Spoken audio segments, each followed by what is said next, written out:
యేసుక్రీస్తు నామములో మీ అందరికీ శుభములు తెలియజేస్తూ ఉన్నాను.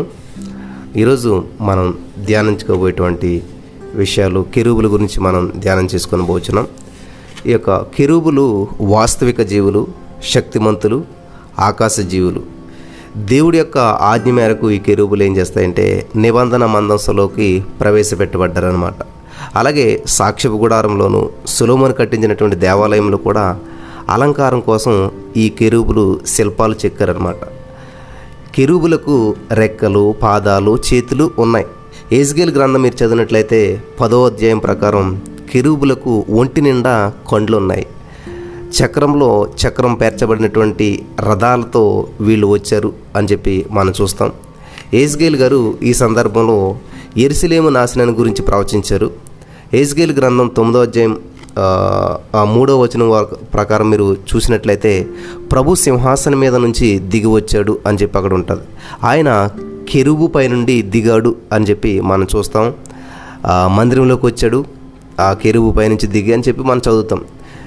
10వ అధ్యాయం 1వ వచనంలో మీరు చూసినట్లయితే కెరూబుల పైగా ఆసీనుడయ్యాడు అని చెప్పి మనం చదువుతాం. అక్కడ తుఫానుకు ముందు ప్రవర్ధిల్లినటువంటి ప్రశాంతతతో గర్భాలయానికి దక్షిణంగా కెరూబులు ఉన్నాయి.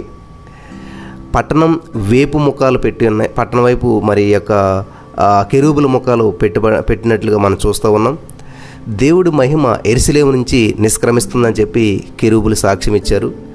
కెరూబులు రెక్కలు కదిలించినప్పుడు ఏవో ముఖ్యమైనటువంటి సంఘటనలు జరగబోతున్నాయని చెప్పి సూచన అనమాట.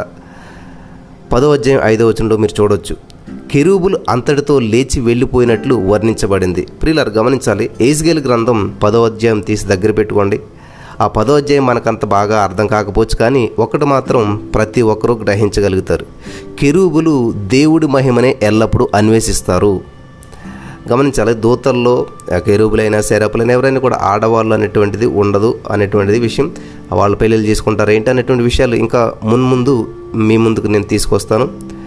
ప్రియులారా, ఈ యొక్క యెహెజ్కేలు గ్రంథం 10వ అధ్యాయం చాలా మార్మికమైనటువంటిది అనమాట. బైబిల్ అంతట్లోకి కూడా దేవుడి మహిమను ఈ అధ్యాయం ఎంతో అభివర్ణిస్తూ ఉంది. ఈ అధ్యాయంలో దేవదూతల ప్రేమ ఎంతో ఉన్నట్లుగా మనం చూస్తాం. దీన్ని జాగ్రత్తగా ప్రార్థనాపూర్వకంగా చదవాలి. దేవుడి మహిమను, ఆయన ఘనతా ప్రభావాలను ఈ అధ్యాయం ప్రత్యక్షం చేసినట్లు మరే వాక్య భాగం కూడా చేయదనమాట. సెరూపులు, కెరూబులు రెండు కూడా విభిన్న అంతస్తులకు చెందినటువంటి వాళ్ళు. వీరి సేవలో వేరైన కానీ ఒక విషయంలో మాత్రం ఈ సెరూబులు, కెరూబులు ఇద్దరూ సమానమే. వీళ్ళందరూ కూడా కలిసి దేవుని మహిమపరుస్తారు. కీర్తన గ్రంథం 80వ అధ్యాయం 1వ వచనంలో మీరు చూసినట్లయితే కెరూబుల మీద ఆసీనుడైన వాడా ప్రకాశించు అని చెప్పి అక్కడ ఉన్నది. అలాగే 99వ కీర్తన 1వ వచనం కూడా మీరు చూసినట్లయితే ఆయన కెరూబుల మీద ఆసీనుడై ఉన్నాడు అని చెప్పి మనం చూస్తాం.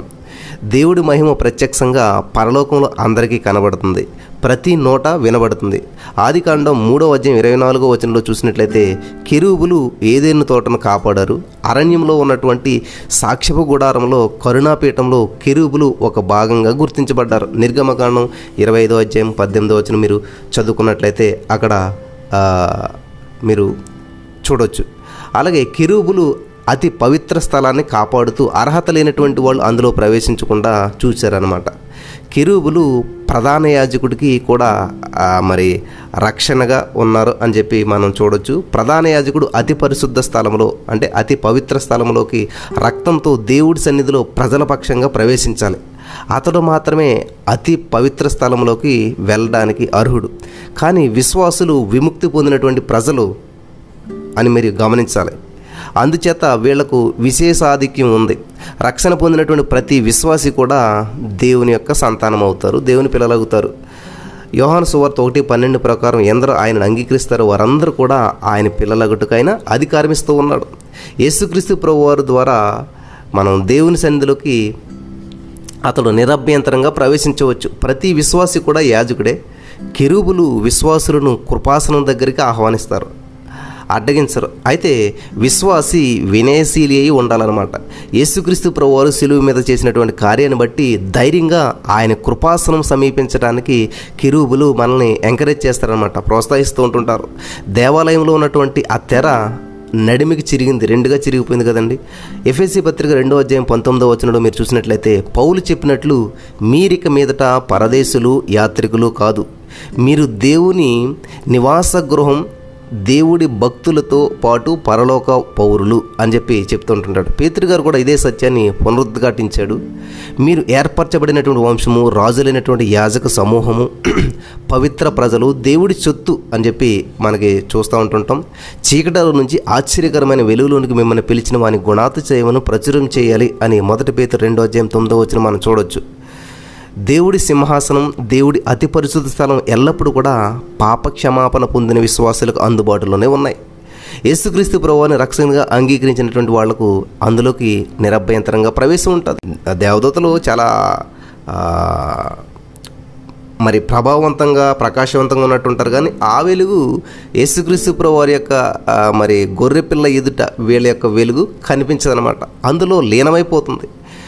దేవుడు వెలుగు ముందు దేవదూతల వెలుగు మసకబారిపోతుంది. కాబట్టి గమనించాలి, పరలోకంలో ఉన్నటువంటి దేవుడు గొర్రెపిల్ల మహిమగల ప్రభు. ఇహపరాల్లో కూడా ఆరాధనకు, మహిమ ప్రభావాలకు ఆయనే అర్హుడు. ఆయనను స్తుతించడానికి వేల నోళ్ళు మనకి సరిపోవు. దేవదూతలను మనం ఎప్పుడు కూడా ఆరాధించకూడదు ప్రియులారా, వాళ్ళు ఎంత గొప్ప వాళ్ళు అయినప్పటికీ కూడా. ఈ సత్యాన్ని మీరంతా కూడా గుర్తుపెట్టుకోవాలని చెప్పి ప్రభు పేరట మనం చేస్తూ ఉన్నాను. ఈ యొక్క రెండవ స్థానంలో కెరూబిము అంటారు, CHERUBIM. ఈ కెరూబులు మనకి ఉంటారు. కెరూబుల గురించి చాలా చోట్ల బైబిల్ గ్రంథంలో రాయబడ్డాయి. మనకి సెరాపుల గురించి అయితే కేవలం మరి యెషయా గ్రంథంలో మాత్రమే మనం రాయబడటం చూస్తాం. ఈ కెరూబులు దేవునికి సర్వీస్ చేసేటువంటి వారి సర్వెంట్స్ అంటారనమాట. ఏమీ సర్వెంట్ రాలేదా ఈరోజు అంటారు చూడండి, అలాగా ఈ యొక్క కెరూబులు దేవునికి సర్వెంట్స్ అని చెప్పి మీరు గుర్తించాలని చెప్పి ప్రభు పేరట మనం చేస్తూ ఉన్నాను. దేవునికి స్తోత్రం, హల్లెలూయా. అలాగే చాలా శక్తివంతమైనటువంటి దూతలు అన్నమాట, వినాలి. ఇక్కడ ఆదికాండం 3:24 మనం చూస్తాం కదండి, ఏదేను వనాన్ని రక్షించడానికి కెరూబుల్నే పెట్టాడు దేవుడు. అక్కడ నిర్గమకాండం 25 మనకు కనిపిస్తాయి. చాలా చోట్ల మరి కెరూబుల గురించి రాయబడ్డట్టు బైబిల్లో మనం చూస్తాం. నంబర్స్ 7:89, 1 సమూయేలు 4:4, యెషయా గ్రంథం 37:16, సామెతలు 81:99 చూడొచ్చు మనం. అలాగే దేవుని యొక్క మందసం మీద కూడా ప్రొటెక్షన్ కోసం ఈ యొక్క 2 కెరూబుల చిత్రాన్ని ఉండటాన్ని మనం చూస్తూ ఉంటుంటాం. నిర్గమకాండం 25లో మనం గమనిస్తాం. సొలొమోను మందిరంలో కూడా దేవుని మందసంలో, ప్రత్యక్ష గుడారంలో ఈ విధంగా కెరూబులు ఉండటం మనం గమనిస్తాం. యెజ్కేలు గ్రంథంలో ప్రత్యేకంగా 10వ అధ్యాయం మీరు చదువుకోండి, చాలా ప్రత్యేకంగా అక్కడ ఈ కెరూబుల గురించి వ్రాయబడటాన్ని మనం గమనిస్తూ ఉంటుంటాం. జాగ్రత్తగా మీరు చూసినట్లయితే ప్రియులారా, ఇక్కడ 1వ అధ్యాయంలో చూసినట్లయితే 4 కెరూబులు మనకి కనబడతారు. అయితే మరి ఈ యొక్క కెరూబుల గురించి వర్ణించడానికి మాటలు చాలవు అని చెప్పేసి చెప్తారు ఎవరంటే పౌలు గారు. ఎందుకంటే ప్రియులరా, మీరు చూడొచ్చు, హెబ్రీ పత్రికలో ఒక మాట ఉన్నది, మనం చూద్దాం. హెబ్రీలకు రాసినటువంటి పత్రిక 9వ అధ్యాయం 5వ వచనం మీరు చదివినట్లయితే అక్కడ దానిపైన కరుణాపీఠంలో కొమ్ముకొనుచున్న మహిమగల కెరూబులుండెను, వీటిని గూర్చి ఇప్పుడు వివరంగా చెప్పవల్ల పడదు అని చెప్పేసి అక్కడ అపోస్తలుడైనటువంటి పౌలు గారే మాట్లాడుతున్నటువంటి సందర్భాన్ని మనం చూస్తూ ఉంటుంటాం. వాటి గురించి మనం వివరించలేము, వాటి గురించి మనం చెప్పలేము. ఎందుకంటే అవి ఎట్లా ఉన్నాయంటండి, మహిమ కలిగినటువంటి వాటిగా ఉన్నాయంట. మహిమ గల కెరూబులు అని చెప్పి అంటుంటారనమాట. వాటిని వర్ణించిన వాళ్ళ పడదని చెప్పి ఇక్కడ పౌలు గారు అంటూ ఉన్నారు. అంటే మొత్తం మనం వాటి గురించి తెలుసుకోలేం, కానీ కొంచెం మాత్రం మనం ఆ యెజ్కేలు గ్రంథంలో నుంచి మనం చూడొచ్చు, వివరించడం జరిగిందనమాట. అయితే వారు ఎక్కడుంటారంటే మహిమ కలిగినటువంటి సింహాసనం దగ్గర ఉంటారు అని చెప్పి మనకి దేవుని వాక్యం సెలవిస్తుంది. వారు ఈ సింహాసన వాహనాల్లా కూడా పనిచేస్తూ ఉంటుంటారు. మీరు ఒకసారి కీర్తనల గ్రంథం చూసినట్లయితే ప్రియులరా, కీర్తనల గ్రంథం 18వ అధ్యాయం 10వ వచనంలో చదివినట్లయితే అక్కడ కెరూబు మీద ఎక్కి ఆయన ఎగిరి వచ్చెను. చూసారా, అక్కడ కెరూబుల మీద ఎక్కి ఎగిరి రావచ్చు అని చెప్పి కనబడుతుంది.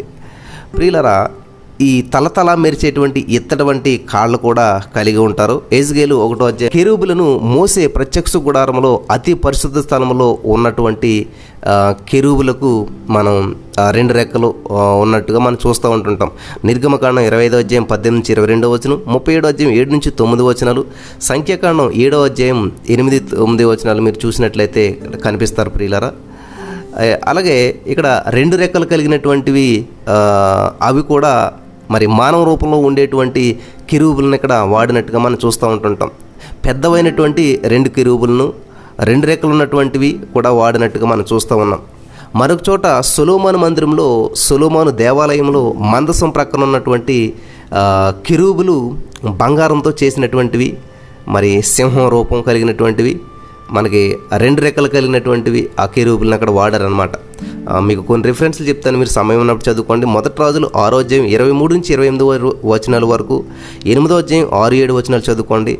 అలాగే 2వ దినవృత్తాంతం 3వ అధ్యాయం 10 నుంచి 13 వరకు, 5వ అధ్యాయం 7-8 వచనాలు మీరు చదువుకోండి. 1 రాజుల గ్రంథం 6వ అధ్యాయం 2వ వచనం 35వ వచనం, 2వ దినవృత్తాంతం 3వ అధ్యాయం 7వ వచనంలో మీరు చదివినట్లయితే కెరూబుల గురించి మనకు కనిపిస్తుంది. యెహెజ్కేలు కాలంలో దేవాలయంలో వాడినటువంటి కెరూబులు 2 ముఖాలు కలిగినటువంటివి అనమాట. మీరు యెహెజ్కేలు 41వ అధ్యాయం 18 నుంచి 25 వచనాలు మీరు చదవచ్చు అనమాట.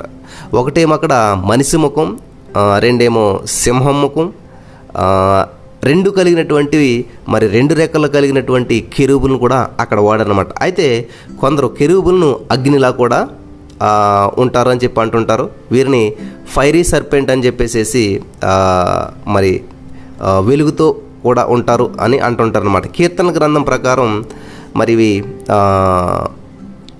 గాడ్ రైడ్స్ ఏ కెరూబ్ అని చెప్పేసి మనం అక్కడ చూడొచ్చు. 2 సమూయేలు గ్రంథం 22వ అధ్యాయం 11వ వచనం, కీర్తన గ్రంథం 18వ అధ్యాయం 10వ వచనంలో చూసినట్లయితే అక్కడ దేవుని తీసుకొచ్చేటువంటి వాహనాలుగా కూడా ఈ యొక్క కెరూబులు పనిచేస్తాయి అన్నమాట. భూలోకానికి పరలోకానికి ఇవి లింక్ అయి ఉంటారనమాట వీళ్ళు. ఈ విధంగా మనకి నిన్న శరాపుల గురించి ధ్యానం చేసుకున్నాం. శరాపులు, కెరాబులు ఉన్నారనమాట. ప్రధానంగా వీటి మధ్య తేడా ఏమిటంటే కెరూబులకు 4 రెక్కలు ఉంటాయి, శరాపులకు 6 రెక్కలు ఉంటాయని చెప్పి చెప్తూ ఉంటుంటారు.